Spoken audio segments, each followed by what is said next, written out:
गीत अध्याय 4 साहस की अग्नि। उपशीर्षक जो अपने भय को देख लेता है वही अपने भाग्य का निर्माता बन जाता है।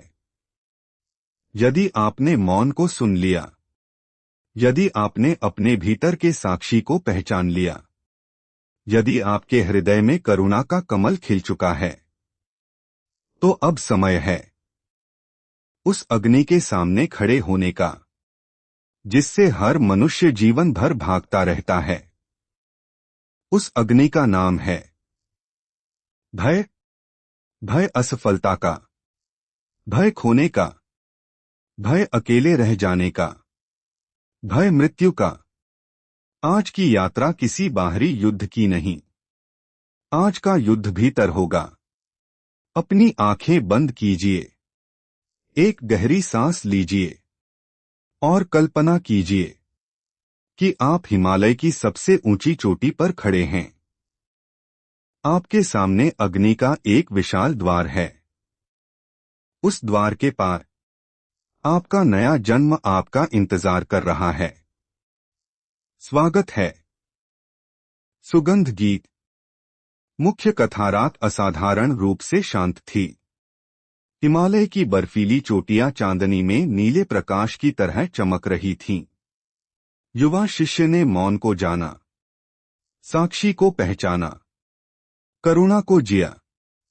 फिर भी उसके भीतर एक अदृश्य कंपन शेष था।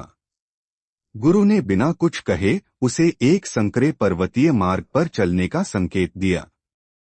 घंटों की यात्रा के बाद वे एक गहरी खाई के सामने पहुंचे। दोनों ओर पर्वत थे, बीच में एक पुराना लकड़ी का पुल। हवा इतनी तेज थी कि पुल कांप रहा था। शिष्य के कदम रुक गए। उसने नीचे देखा। अथाह गहराई। उसकी सांस तेज हो गई।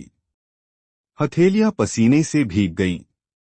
गुरु ने पूछा, तुम्हें क्या दिखाई दे रहा है? शिष्य बोला, मृत्यु। गुरु मुस्कुराए, नहीं, तुम्हें अपनी कल्पना दिखाई दे रही है। कुछ देर मौन रहा। फिर गुरु बोले, भय भविष्य की कहानी लिखता है, जबकि साहस वर्तमान में चलता है। शिष्य ने पहला कदम रखा। पुल डगमगाया। उसका मन बोला, वापस लौट जाओ। लेकिन उसने सांस पर ध्यान रखा। दूसरा कदम, तीसरा। धीरे धीरे उसे अनुभव हुआ कि पुल से अधिक उसका मन कांप रहा था। आधे रास्ते पहुंचकर गुरु की आवाज आई, भय को हराना मत, उसे समझना। शिष्य रुक गया। उसने पहली बार अपने भय को दबाने की कोशिश नहीं की। वह उसे महसूस करता रहा। कुछ ही क्षणों बाद भय की तीव्रता घटने लगी। जब वह दूसरी ओर पहुंचा तो पुल वैसा ही था, हवा वैसी ही थी। बदला केवल एक व्यक्ति था। गुरु ने उसके कंधे पर हाथ रखा।